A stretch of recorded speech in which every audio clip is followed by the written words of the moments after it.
Hello everyone, welcome back to the Harsha DSC classes. ఈరోజు మనం ఈ వీడియోలో సైకాలజీకి సంబంధించి మార్క్ టెస్ట్కి సంబంధించి క్వశ్చన్స్ అయితే చూద్దాము. సో మన ఛానల్లో వచ్చేసి అన్ని సబ్జెక్టులకు సంబంధించి మార్క్ టెస్ట్ ప్రతిరోజు కూడా అప్లోడ్ అయితే అవుతూ ఉంటాయండి. సో మీకు ప్రాక్టీస్ చేసుకోవడానికి చాలా యూస్ఫుల్గా ఉంటాయి. సో వీడియోలు ప్రతి ఒక్కరు కూడా ఫాలో అయితే అవ్వండి. ఎవరైతే ప్రాక్టీస్ చేయాలి అనుకున్న వాళ్ళకైతే 100% మీకు యూజ్ అయితే అవుతాయండి. సో వీడియో వచ్చేసి స్టార్టింగ్ నుంచి ఎండ్ వరకు చూడండి. అన్ని బిట్లు కూడా కవర్ చేయడం జరుగుతుంది విత్ ఆప్షన్స్. సో మీకు టాపిక్ కూడా కవర్ అయినట్టు ఉంటుంది. సో ఈ వీడియోలో వచ్చేసి సైకాలజీకి సంబంధించి ఫస్ట్ క్వశ్చన్ చూద్దాము. శాశ్వత భావన అనేది ఎప్పుడు ఏర్పడుతుందండి? పూర్వ ప్రచాలక దశలో ఏర్పడుతుంది. సో పూర్వ ప్రచాలక దశలో ఏర్పడిన తర్వాత మనకు ఉండేటటువంటి దశలు ఏంటివి? మూర్త ప్రచాలక దశ, అమూర్త ప్రచాలక దశ. సో పూర్వ ప్రచాలక దశలోనే వస్తు శాశ్వత భావం అనేది ఏర్పడినప్పుడు మనకు మూర్త ప్రచాలక, అమూర్త ప్రచాలకలో కూడా ఆల్రెడీ ఏర్పడి ఉంటుంది. ఈ టయానికే అతను తెలుసుకుంటాడు వస్తువు అనేది శాశ్వతంగా ఉంటుందా, అక్కడ ఉండదా, అక్కడ లేదు అంటే వేరే ప్లేస్లో ఉంది అనేటటువంటి భావనను పూర్వ ప్రచాలక దశలోనే తెలుసుకుంటాడు. దీని తర్వాత వచ్చేటటువంటి దశలే అండి ఇవన్నీ కూడా, మూర్త ప్రచాలక, అమూర్త ప్రచాలక. సో దాంట్లో ఇంకా క్లారిటీగానే ఉంటాడు కదా. సో కాబట్టి క్లారిటీగా ఉండదు అనేటటువంటి భావన ఎప్పుడు ఉంటుంది? సంవేదన చాలక దశలో ఉంటుందండి. అంటే 0 నుంచి 2 సంవత్సరాల వయసు. సంవేదన చాలక దశ ఎప్పటి వరకు ఉంటుంది? 0 నుంచి 2 సంవత్సరాల వయసు మధ్యలో ఉండేదాన్ని సంవేదన చాలక దశ అంటాం. ఈ దశలో మనకు వస్తు శాశ్వత్వం భావన కనబడదు. ఏ దశలో కనబడుతుంది? పూర్వ ప్రచాలక దశలోనే కనబడుతుంది. సో పూర్వ ప్రచాలక దశలోనే కనబడుతుంది కాబట్టి దీని తర్వాత వచ్చే దశలు అంటే ఇక్కడ మనకు ఇవన్నీ కూడా ఈ మూర్త ప్రచాలక, అమూర్త ప్రచాలక తర్వాత వస్తాయి. సో ఇంకా క్లారిటీ అనేది ఎక్కువ వస్తుంది కదా, అప్పటికి ఇంకా పెద్దవాడు అయి ఉంటాడు కదా. సో కాబట్టి కరెక్ట్ ఆన్సర్ వచ్చేసి ఆప్షన్ 1. చదివేటప్పుడు క్లియర్గా క్లారిటీగా అయితే చదువుకోండి, మీకు ఈజీగానే ఆన్సర్ అయితే చేయొచ్చు. సో క్వశ్చన్ చూద్దామండి.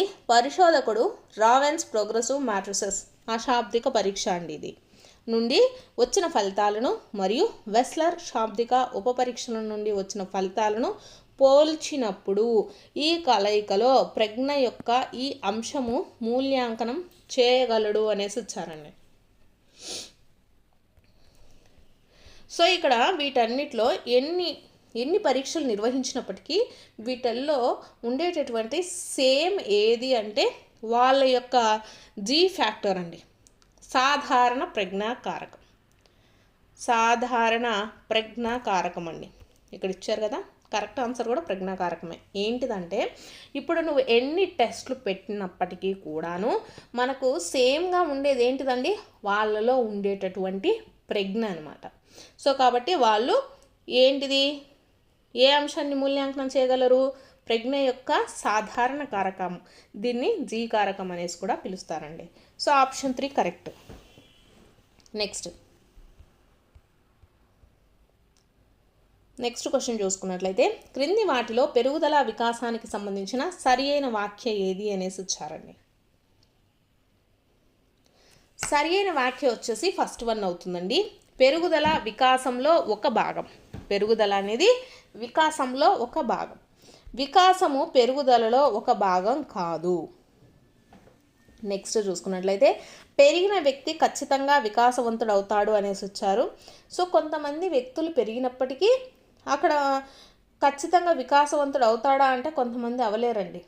అంటే కొన్ని డిజబిలిటీస్ ఉంటాయి కదా. సో కాబట్టి ప్రతి ఒక్కరిలో వికాసం అనేది ఒకేలాగా జరగదు, డిఫరెంట్గానే జరుగుతుంది. అలాగే నెక్స్ట్ది కూడా చూసుకున్నట్లయితే మనకు ఆప్షన్స్లో కరెక్ట్ ఆన్సర్ వచ్చేసి మనకు ఇది కదా. నెక్స్ట్ పెరుగుదల మరియు వికాసం స్వయం ప్రతిపత్తిని కలిగి ఉంటాయి అనేసి ఇచ్చారండి. సో స్వయం ప్రతిపత్తి ఎందుకు కలిగి ఉంటాయి? పెరుగుదల అనేది మనకు ఒక ఏజ్ వచ్చేసరికి ఆగిపోతుందండి. వికాసం అనేది మనకు నిరంతర ప్రక్రియ అనమాట. ఇది మనం పుట్టినప్పటి నుంచి చనిపోయేంత వరకు వికాసం అనేది ఒక్కొక్క దశలో ఒకలాగా జరుగుతూనే ఉంటుంది. కానీ పెరుగుదల అనేది ఒక ఏజ్ వచ్చిన తర్వాత మనకు పెరుగుదల అనేది ఆగిపోతుంది. సో స్వయం ప్రతిపత్తి కలవి కాదండి. సో కాబట్టి ఇక్కడ మనకు సరి అయింది వచ్చేసి ఫస్ట్ 1 మాత్రమే. పెరుగుదల వచ్చేసి మనకు వికాసంలో ఒక భాగం మాత్రమే. ఇవన్నీ కూడా రాంగ్. సో ఆప్షన్ 1 కరెక్ట్ అండి. నెక్స్ట్ క్వశ్చన్ చూసుకున్నట్లయితే ఈ వయసు పిల్లల కొరకు బాలవాటిక ఉద్దేశించబడింది. సో బాలవాటిక ఎన్ని సంవత్సరాలకండి? 5 సంవత్సరాల లోపు పిల్లలకు, అంటే చిన్న పిల్లలకండి. 5 సంవత్సరాల వయసు లోపు గల పిల్లల కొరకు ఈ బాలవాటికలు అనేటివి ఉద్దేశించబడ్డాయి. నెక్స్ట్ క్వశ్చను, నిరంకుశతత్వ పిల్లల పెంపక శైలిలో పిల్లలు ఎలా ఉంటారు అనేసి వచ్చారండి. సో ఫస్ట్ నిరంకుశత్వ పిల్లల పెంపక శైలి అంటే ఏంటో చూద్దాం. సో దీంట్లో తల్లిదండ్రులు వచ్చేసి చాలా కఠినంగా ఉంటారండి. నిరంకుశత్వ పెంపకంలో తల్లిదండ్రులు ఎలా ఉంటారంటే కఠినంగా ఉంటారు. అలాగే పిల్లలపైన ఎక్కువగా నియమాలను ఉంచుతారు. ఎక్కువగా నియమాలు అలాగే నిబంధనలు విధించడం జరుగుతుంది. వాళ్ళకి ఎటువంటి ప్రశ్నలు లేకుండా పాటించాలన్నమాట. అంటే నేను ఇది చేయను అనేటటువంటి లేకుండా వాళ్ళు కంపల్సరిగా చెయ్యాలి అనేటటువంటి నిబంధన నియమాలు ఉంటాయండి. ఇందులో ప్రేమ ఆప్యాయతలు ఇవన్నీ కూడా పిల్లల పట్ల తక్కువగా ఉంటాయి. ఎలా ఉంటాయి? తక్కువగా ఉంటాయండి. సో మీకు తెలిసిందా ఇప్పుడు నిరంకుశత్వ పిల్లల పెంపక శైలి అంటే ఎలా ఉంటారండి? పేరెంట్స్ వచ్చేసి కఠినంగా ఉంటారు. అలాగే వాళ్లకు నియమాలను నిబంధనలు ఎక్కువగా విధించడం జరుగుతుంది. అలాగే ఈ పిల్లల పెంపక శైలిలో వచ్చేసి ప్రేమ ఇవన్నీ కూడా తక్కువగా ఉంటాయి. సో వాటిని బట్టి మీరు ఆన్సర్ అయితే చేయొచ్చండి. సమస్యలను స్వయంగా ఎదుర్కొనగలుగుతారు అనేసి వచ్చారు. రాంగ్ అండి. ఎలా ఎదుర్కొంటారు?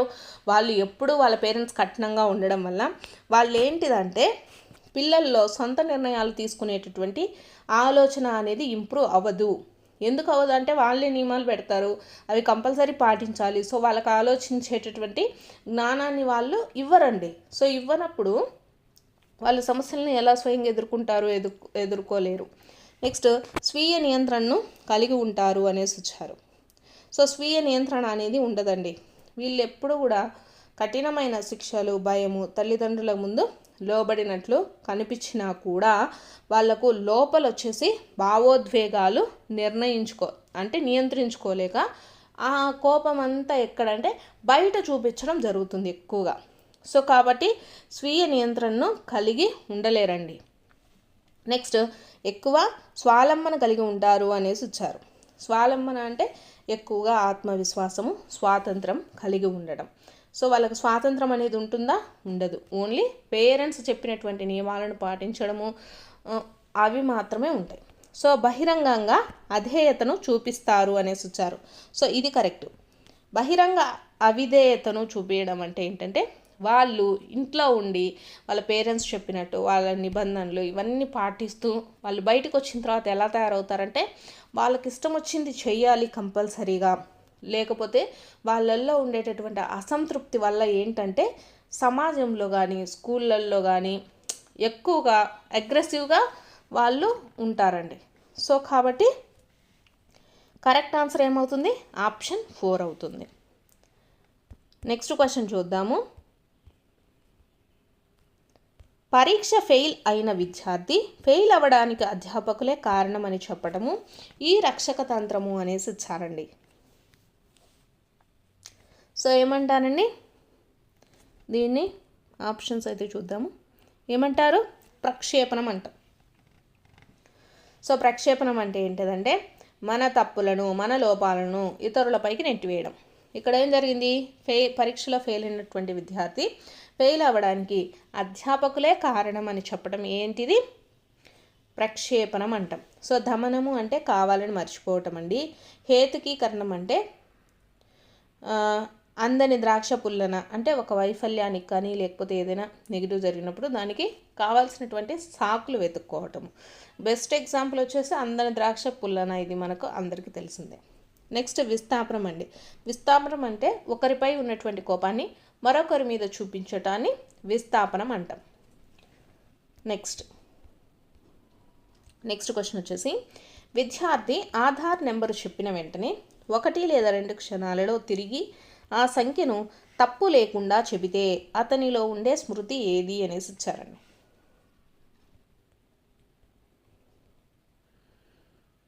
సో అతనిలో ఏ స్మృతి ఉంటుందండి? సంవేదనా స్మృతి అనేది ఉంటుంది. సంవేదనా స్మృతి అంటే ఇది వచ్చేసి మనకు 1 నుంచి 2 సెకండ్లు మాత్రమే ఉంటుందండి. సో ఏదైనా సరే అంటే జస్ట్ మన బస్ నెంబర్ చూసుకోవడం కానివ్వండి, ఇలాంటివి అనమాట. జస్ట్ రోడ్డు మీద వెళ్ళేటప్పుడు ఎవరినైనా గమనిస్తాము, సో అది జస్ట్ అప్పుడు మాత్రమే గుర్తుంటుంది, తర్వాత గుర్తుండదు అనమాట. అలాంటివన్నీ ఇక్కడ కూడా అంతే కదండి. ఆధార్ నెంబర్ చెప్పిన వెంటనే 1 లేదా 2 క్షణాల్లో తిరిగి ఆ సంఖ్యను తప్పులు లేకుండా చెబితే అతనిలో ఏం స్మృతి ఉంటుంది? సంవేదనా స్మృతి ఉంటుంది. అలాగే సంసర్గ స్మృతి. సంసర్గ స్మృతి అంటే ఏంటంటే ఒక విషయంతో మరొక విషయాన్ని ముడిపెట్టి లేదా అనుసంధానం చేసి గుర్తుంచుకుంటే దాన్ని ఏమంటాము? సంసర్గ స్మృతి అంటారండి. అంటే ఇప్పుడు వచ్చేసి మనకు ఆగస్టు 15 అంటే ఏంటి? స్వాతంత్ర దినోత్సవము. సో ఆ రోజు నా బర్త్డే అని. సో ఇట్లా మనము ఒకదానికోటి లింక్ చేసుకొని గుర్తుపెట్టుకుంటే దాన్ని సంసర్గ స్మృతి అంటామండి. క్రియాత్మక స్మృతి అంటే ఇది వచ్చేసి 20 నుంచి 30 సెకండ్లు ఉంటుందండి. 20 నుంచి 30 సెకండ్లు. సో దీన్ని క్రియాత్మక స్మృతి అంటాం. అంటే కొంచెము ఎక్కువగా గుర్తుంటుంది.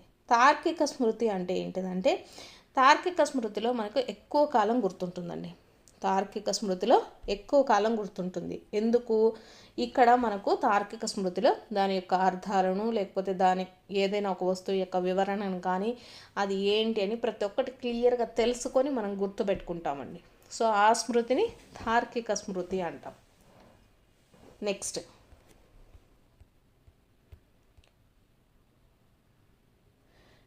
క్వశ్చన్ అండి. అన్నీయు విద్యార్థి కేంద్రీకృతమైన బోధన విధాన వర్గాన్ని గుర్తించుము అనేసి ఇచ్చారండి.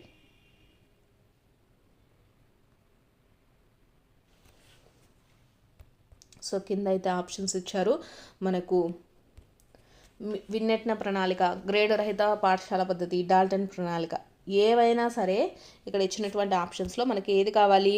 అన్నీయు విద్యార్థి కేంద్రీకృతమైనటువంటి బోధనా విధానాలనే గుర్తించాలి. సో దీంట్లో చూసుకుంటే విన్నెట్టా ప్రణాళిక అండి.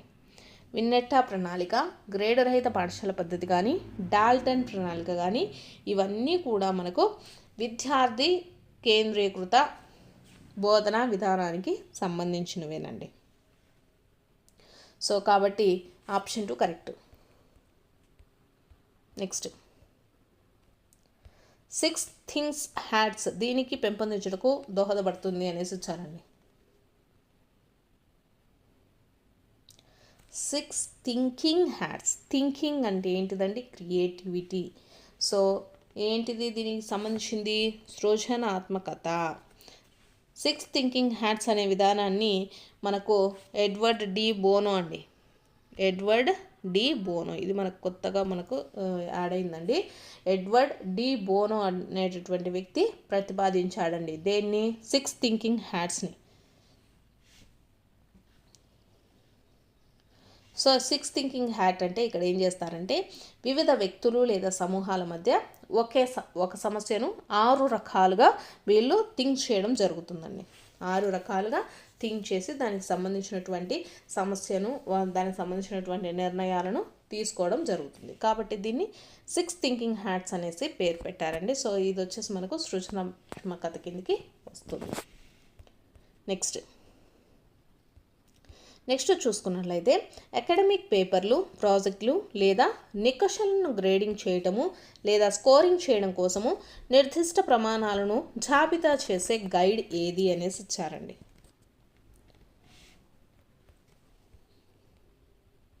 సో ఆ గైడ్ని ఏమంటాము? రూబిక్స్ అంటామండి. అకాడమిక్ పేపర్లు, ప్రాజెక్టులు లేదా నికషాలను గ్రేడింగ్ చేయటము లేదా స్కోర్ చేయటం అండి. ఈ ప్రమాణాలన్నింటినీ కూడా ఎంటర్ చేసేటటువంటి గైడ్ని ఏమంటాము? రూబ్రిక్స్ అనేసి అంటామండి. సో విద్యార్థుల యొక్క అసైన్మెంట్లు కానీ, ప్రాజెక్టులు కానీ, మూల్యాంకనాలకు కానీ ఒక స్కోరింగ్ ఇచ్చేటటువంటివి ఇవన్నీ కూడా మనకు ఈ రూబ్రిక్స్లోనే ఉంటాయి. చెక్ లిస్ట్ అంటే ఏంటిదండి? ఇప్పుడు మనకు ఒక పని జరిగిందా లేదా అనేటటువంటి దాన్ని సే ఎస్ ఆర్ నో అనేటటువంటి వాటికి మాత్రమే ఉపయోగించేటటువంటి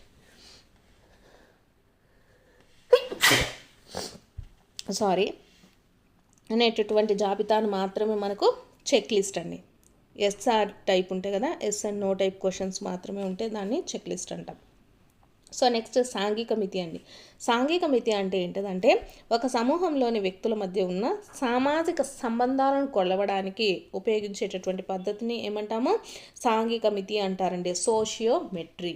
నెక్స్ట్ నిర్ధారణ మూల్యాంకనం అంటే ఏంటంటే ఇది విద్యార్థుల అభ్యాసన లోపాలను లేదా సమస్యలను గుర్తించడానికి ఉపయోగించేటటువంటి మూల్యాంకనం ఏదండి, నిర్ధారణ మూల్యాంకనము, డయాగ్నోస్టిక్ టెస్ట్ అంటారు. సో నెక్స్ట్ క్వశ్చన్ చూద్దాము. నెక్స్ట్ క్వశ్చన్ వచ్చేసి సహజ సామర్థ్య పరీక్షల మాల GATB అండి. GATBలో జనరల్ యాప్టిట్యూడ్ టెస్ట్ బ్యాటరీ పరీక్ష నిర్వహణకు పట్టు సమయం సుమారుగా గంటల్లో అనేసి ఇచ్చారండి. సో దీనికి సుమారుగా ఎన్ని గంటలు పడుతుందండి, 9 hours అనేది పడుతుంది. GATB అండి. GATB పరీక్ష నిర్వహణకు పట్టు సమయం ఎంత, 9 hours. Next question. నెక్స్ట్ చూసుకున్నట్లయితే గ్లాస్ ఫీల్డ్, మేయర్, జాన్సన్ అండి మరియు ఎలిజబెత్ మూర్తి వీరు ఎవరు అనేసి వచ్చారండి. సో ఎవరండి వీళ్ళందరూ కూడా నిర్మాణాత్మక వాదులు. గ్లాస్ ఫీల్డ్, మేయర్, జాన్సన్ మరియు ఎలిజబెత్ ఎవరండి, నిర్మాణాత్మక వాదులు. Next question.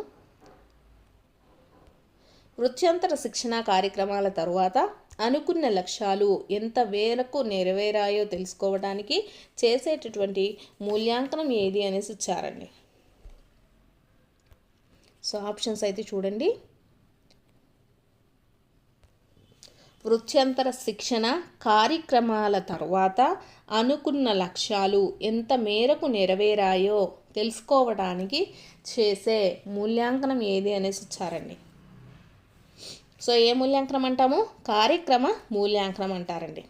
కార్యక్రమ మూల్యాంకనం అంటే ఏంటిదంటే మనకు ఏదైనా ఒక నిర్దిష్ట శిక్షణ కానివ్వండి లేకపోతే ప్రాజెక్ట్ కానీ పూర్తిగా పూర్తయిన తర్వాత ఆ కార్యక్రమం వచ్చేసి అనుకున్న లక్ష్యాలను నెరవేర్చిందో లేదో తెలుసుకుంటుందండి. సో కాబట్టి కార్యక్రమ మూల్యాంకనం. సో నెక్స్ట్ మిగిలిన ఆప్షన్స్ చూద్దాము. నిర్మాణాత్మక మూల్యాంకనం అండి. ఇది ఒక కార్యక్రమం లేదా బోధన జరుగుతున్న సమయంలో మధ్యలోనే లోపాలను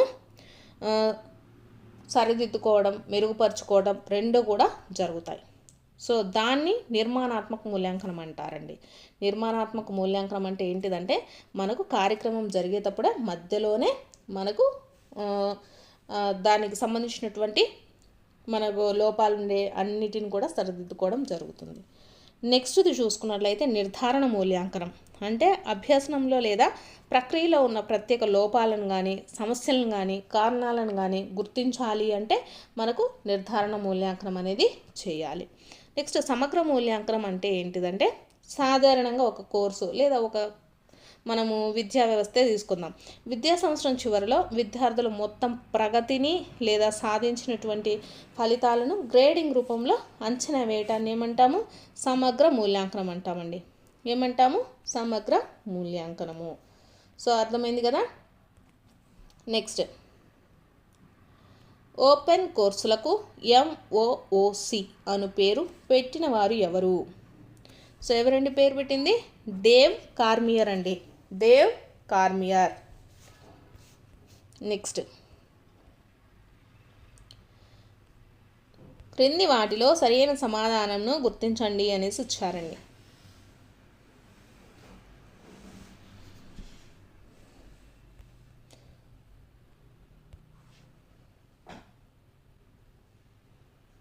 సో ఇక్కడ యూనిఎక్స్ అండి, UNIX అనేది మనకు వచ్చేసి బహుళ పనులు చేయగల ఆపరేటింగ్ వ్యవస్థ, కరెక్టే. నోవెటెల్ అండి, నోవెటెల్ అనేది ఇది వచ్చేసి ఒక రియల్ టైమ్ ఆపరేటింగ్ సిస్టమ్ అనేసి ఇచ్చారు. SQL అంటే ఒక వర్చువల్ మిషన్ ఆపరేటింగ్ సిస్టమ్ అనేసి ఇవ్వడం జరిగింది. సో ఇది వర్చువల్ ఆపరేటింగ్ సిస్టమేనండి, ఇది కూడా కరెక్టే. నోవెటెల్ అనేది రియల్ టైమ్ ఆపరేటింగ్ సిస్టమ్ అనేది కాదండి. సో కాబట్టి ఓన్లీ 1, 3 వస్తుంది. 1, 3 అంటే మనకు ఆప్షన్ 3 అండి. Next question.